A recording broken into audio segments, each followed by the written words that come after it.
Jadi itu bebas, orang tua bisa memilih apakah anaknya mau melakukan tatap muka terbatas atau melaksanakan pembelajaran jarak jauh. Jadi mau tidak mau akan ada hybrid model. Harus hybrid dikombinasikan dengan pembelajaran jarak jauh, ya, karena mau tidak mau harus rotasi, ya kan, hanya 50% kapasitas yang boleh masuk maksimal, ya. Dan pemerintah pusat, daerah wajib melakukan pengawasan untuk pelaksanaan tersebut.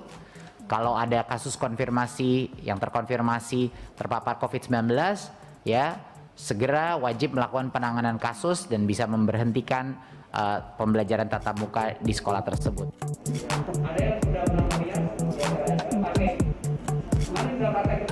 Sebenarnya lebih efektif tatap muka karena itu bisa langsung berinteraksi langsung dengan guru. Kangen banget sih kalau belajar gitu kan, jadi jelas-jelasin, terus setelah itu bisa ngobrol-ngobrol atau enggak ke kantin, bercanda dia. Ini enakan PTM sih ya, soalnya gurunya ngejelasinnya lebih jelas, ya bisa langsung ditanyakan gitu.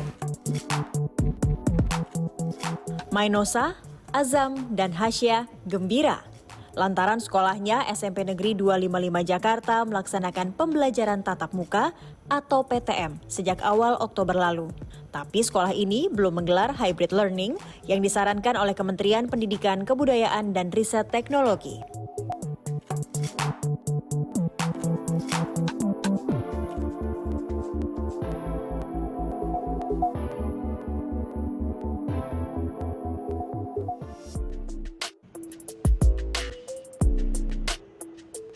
Sekolah tempat Mainosa dan kawan-kawan belajar berada di Durensawit, Jakarta Timur. SMP Negeri 255 ini telah melaksanakan pembelajaran tatap muka terbatas atau PTMT.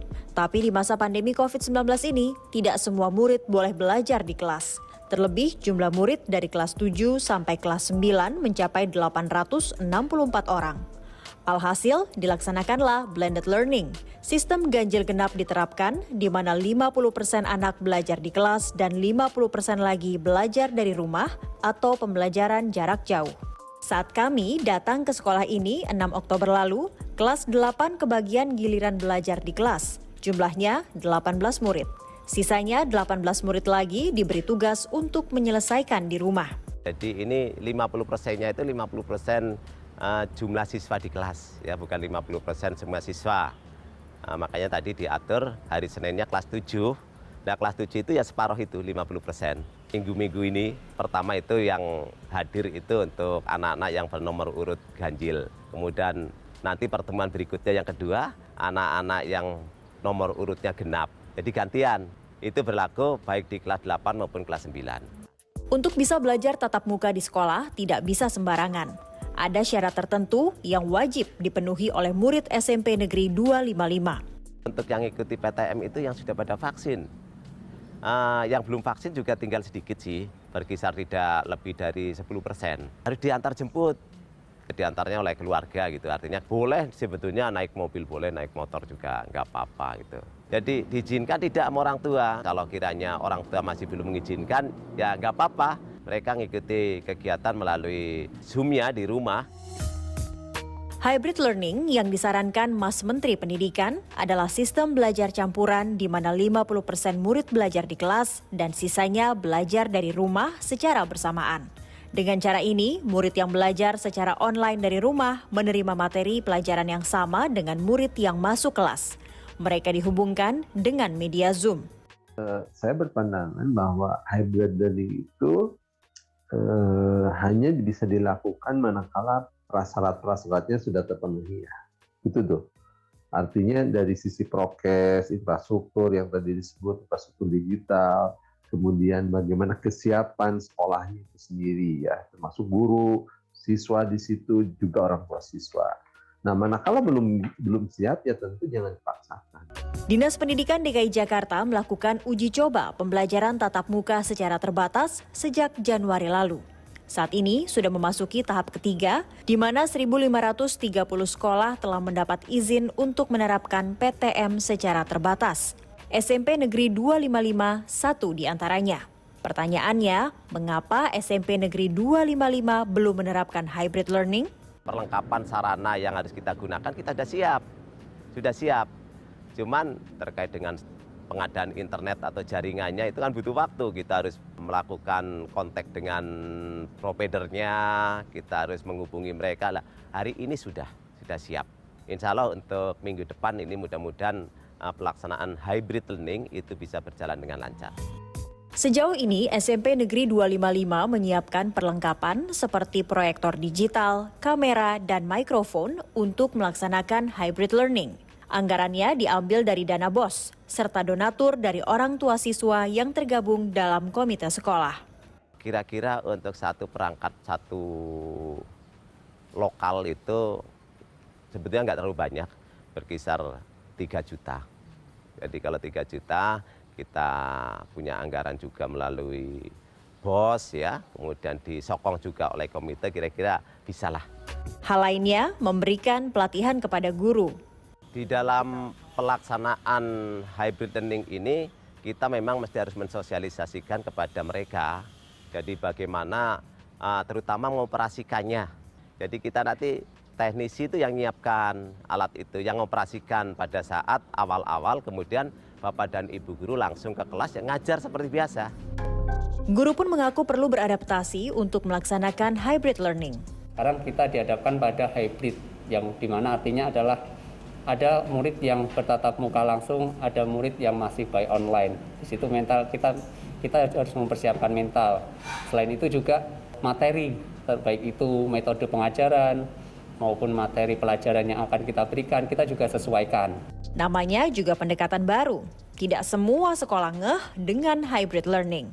Menurut ahli pendidikan dari Universitas Pendidikan Indonesia Bandung, Cecep Darmawan, masih saja ada yang keliru memahaminya. Ini fenomena nasional. Nah sementara ini maaf, ya hybrid learning yang terjadi itu kadang-kala salah dipahami. Ya, yang satu di kelas, ya satu kelompok itu maksudnya ya di kelas PTN, yang sebagian kelompok lagi di rumah. Nah gitu. Jadi saya katakan masing-masing. Kalau itu sebenarnya belum disebut hybrid learning. Yang harusnya ada hybrid learning itu dalam satu waktu yang bersamaan anak itu berinteraksi dalam satu kelas seperti itu gitu ya. Wakil Ketua Komisi 10 DPR, Hetifah Saifudian mengaku terkejut mendengar ada sekolah di Jakarta belum mampu menerapkan hybrid learning. Kalau soalnya anggaran, menurutnya dana BOS boleh digunakan. Sebab di masa pandemi COVID-19, dana BOS boleh digunakan untuk membeli pulsa, paket data, dan atau layanan pendidikan daring berbayar. Bisa pula digunakan untuk membeli kebutuhan terkait protokol kesehatan. Nah, itu yang kami mungkin harus cek kembali ya informasinya. Jadi kalau data-data yang sifatnya anekdotal, seperti tadi mungkin ada sekolah ini, sekolah itu, tapi mungkin kita perlu memiliki data yang terbarukan, yang selalu diupdate, dan juga datanya valid.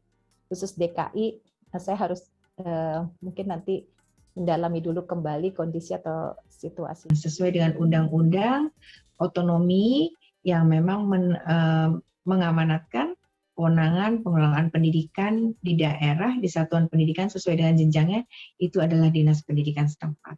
Banyak sekolah-sekolah di daerah-daerah di era kebijakan Merdeka Belajar ini yang membangun kolaborasi dengan berbagai mitra.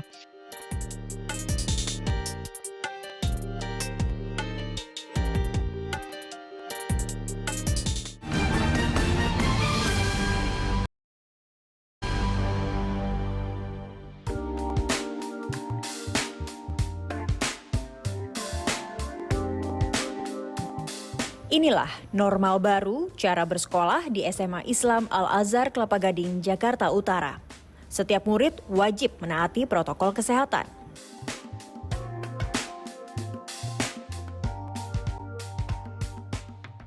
Di sekolah ini, pembelajaran dengan mode hybrid learning bukan isapan jempol. Data yang kami dapatkan, 85% orang tua di Al-Azhar Kelapa Gading mengizinkan siswanya untuk mengikuti PTMT. Diminta kepada siswa untuk mengantar dan menjemput siswa. Karena ini semata-mata dalam rangka untuk menjaga dan memproteksi agar protokol kesehatan benar-benar bisa terjaga dengan baik. Dan alhamdulillah data yang kami dapatkan seluruh siswa sudah tervaksin. Kemudian siswa sebelum PTMT di hari pertama kami wajibkan untuk melakukan rapid swab antigen. Kemudian yang ketiga, memastikan bahwa siswa yang masuk benar-benar tidak memiliki gejala satupun yang mengindikasikan gejala COVID-19. Sejak 4 Oktober lalu, sekolah ini mengantongi izin dari Dinas Pendidikan untuk menggelar pembelajaran tatap muka. Dan karena telah terlatih belajar mengajar berbasis digital, sekolah ini lebih sigap menerapkan hybrid learning. Sebanyak 410 siswa dari kelas 10 hingga kelas 12 secara bergantian mengikuti pembelajaran tatap muka di kelas dan online di rumah dalam waktu yang sama. Sekolah ini menyiapkan 10 ruang kelas yang dilengkapi alat-alat pendukung hybrid learning. Ketika COVID-19 mulai bulan Maret 2020, kami relatif sudah siap dengan kemampuan Bapak Ibu guru dalam menyajikan konten bahan ajar berbasis digital. Karena kita sudah 2 tahun ini menerapkan learning management system, sehingga layanan pembelajaran online dimanapun, kapanpun tidak dibatasi oleh ruang dan waktu bisa terlaksana dengan baik. Bahwa pembelajaran di kelas itu terkoneksi dengan pembelajaran di rumah sehingga terjadi interaksi baik di dunia nyata maupun di dunia maya. SMA Al-Azhar Kelapa Gading relatif gampang mewujudkan infrastruktur pendukung hybrid learning. Jadi sumber utama dari pembiayaan ini lebih dari Yayasan Al-Azhar Kelapa Gading dan dari pemerintah dalam bentuk BOS, penyedia layanan internet. Di dalam kelas ini ada 15 orang yang masuk, tapi sebetulnya yang mengikuti pembelajaran ini ada 30 orang. 15 orang di dalam kelas dan 15-nya lagi belajar dari rumah. Hybrid learning di kelas ini diterapkan dengan dukungan Smart TV digital. Jadi, pembelajaran hybrid learning ini mencampurkan antara tatap muka dan daring secara bersamaan. Hybrid learning ini bisa dilaksanakan dengan didukung teknologi yang mumpuni, di antara lainnya adalah proyektor digital, mikrofon, kamera, dan tak terkecuali jaringan internet yang kuat. Maulana Yusuf Arsuli mengaku hybrid learning lebih efektif dibandingkan metode lain. Sebenarnya hybrid learning ini efektif, jauh lebih efektif dibandingkan PJJ. PJJ kita menggunakan blended. Hybrid learning ini kita lebih melakukan aplikasi secara langsung seperti layaknya kondisi normal. Lebih memudahkan ketercapaian target kurikulum dalam pembelajaran dibandingkan dengan kalau konsep blended learning. Itu tadi suasana di ruang kelas. Bagaimana dengan murid yang ikut hybrid learning tapi mendapat giliran belajar dari rumah secara daring atau online? Tim Indep mendatangi rumah Muhammad Akbar Kurniawan, salah satu murid kelas 12 SMA Islam Al-Azhar Kelapa Gading. Rasanya pasti senang ya, karena kan kita bisa merasakan belajar yang sesungguhnya, lebih ngerti pelajarannya, lebih mengerti apa yang diterangkan sama gurunya, materi yang diberikan sama gurunya, dan juga kalau misalnya kurang ngerti kita bisa nanyanya lebih leluasa. Menurut Aan, konsep hybrid learning yang diterapkan di masa pandemi ini membantu dirinya yang tengah bersiap masuk perguruan tinggi. Sangat efektif ya, apalagi kan saya kelas 12 yang sebentar lagi masuk perguruan tinggi.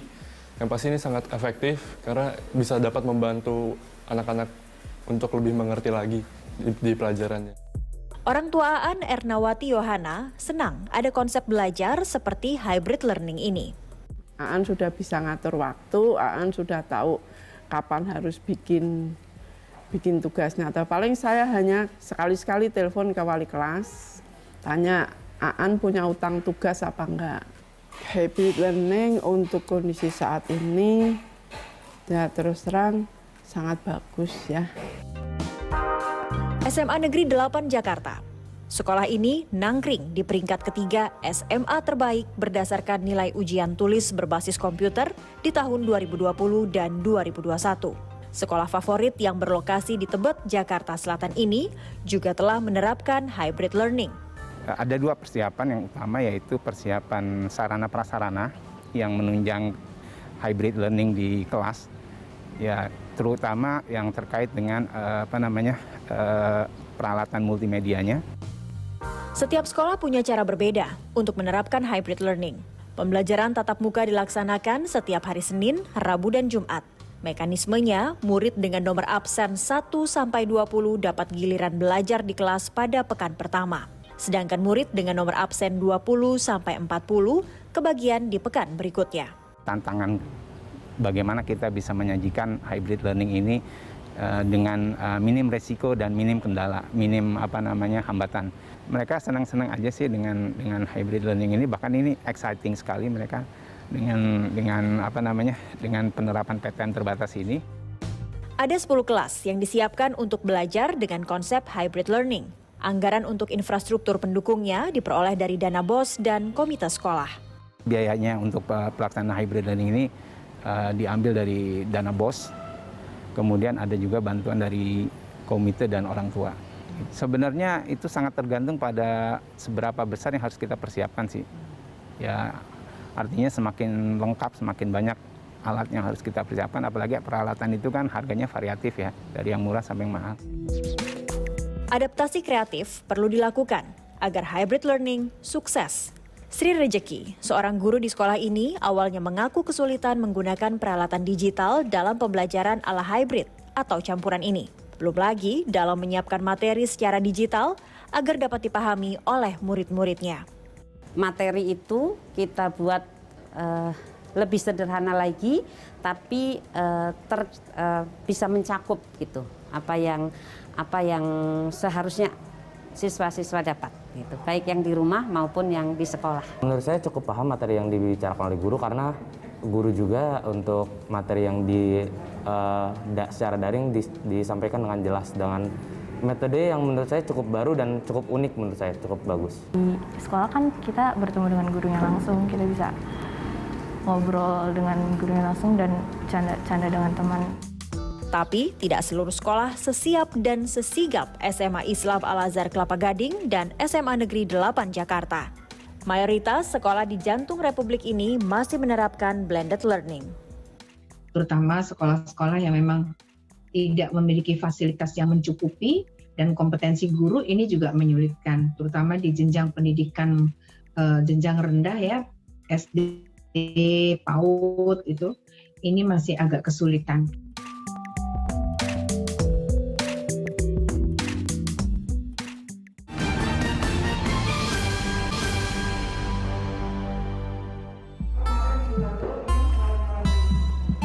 Hybrid learning yang dimaksud Mas Menteri sudah diterapkan di SMA Negeri 8 Jakarta dan SMA Islam Al-Azhar Kelapa Gading. Model belajar ini dinilai sebagai solusi agar murid sekolah dari SD hingga SMA dan sederajat tidak kehilangan kesempatan belajar atau learning loss. Ada beberapa memang keunggulan yang memang bisa kita peroleh dari hybrid learning itu, misalnya akses secara online setiap saat ke materi utama dan tambahan. Jadi akses ini tetap terhubung. Kemudian akses jarak jauh ke pembelajaran dan menghilangkan batas-batas geografis. Tentunya dengan mekanisme hybrid learning ini mengurangi biaya pendidikan karena tersedia secara online. Di atas kertas, apa yang disampaikan Kementerian Pendidikan tentu saja oke punya. Tapi melaksanakannya di lapangan bukan hal gampang. Persiapan matang dari mulai fasilitas penunjang hingga kesiapan tenaga pengajar amat menentukan efektivitas hybrid learning. Jadi hybrid learning ini adalah satu alternatif yang mungkin bisa dilakukan, meskipun belum tentu yang terbaik ya. Itu yang mungkin dilakukan ketika masa pandemik seperti sekarang ini. Itu juga mengalami kendala apabila tidak dipersiapkan dengan baik, ya terutama satu, infrastruktur digitalnya, kedua prokesnya, ketiga bagaimana juga proses pengawasan dan lain-lain.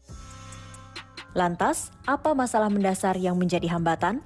Terkait fasilitas sarana prasarana sekolah, memang ini masih menjadi hambatan buat kita semua, khususnya satuan pendidikan, dalam melakukan merdeka belajar yang salah satunya adalah digitalisasi sekolah. Kalau SMP rasanya sudah 90% terpenuhi, apalagi SMA.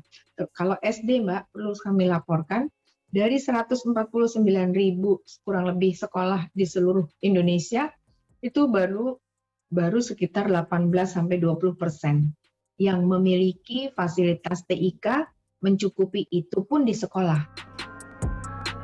Untuk dapat menggelar hybrid learning seperti di SMA Islam Al-Azhar dan SMA Negeri 8 Jakarta tidak segampang berpidato. Saya kira harus ada political will dan politik anggaran yang memadai ya di dalam perencanaan misalnya atau penganggaran di APBD masing-masing. Model belajar yang berubah, apalagi yang intim dengan piranti teknologi informasi, butuh adaptasi dan pendanaan. Kementerian Pendidikan mengizinkan sekolah menggunakan dana BOS untuk belanja fasilitas pendukung hybrid learning. Mas Menteri sudah memberikan relaksasi. Dana BOS ini dapat fleksibel digunakan di satuan pendidikan, namun harus mengacu pada kebutuhan operasional sekolah. Tahun ini, pemerintah menggelontorkan dana BOS sebesar Rp52,5 triliun, lebih kecil dari dana BOS tahun 2020 yang sebesar Rp54,32 triliun. Tapi bagaimana jika satuan pendidikan atau sekolah tetap kekurangan anggaran untuk melaksanakan hybrid learning?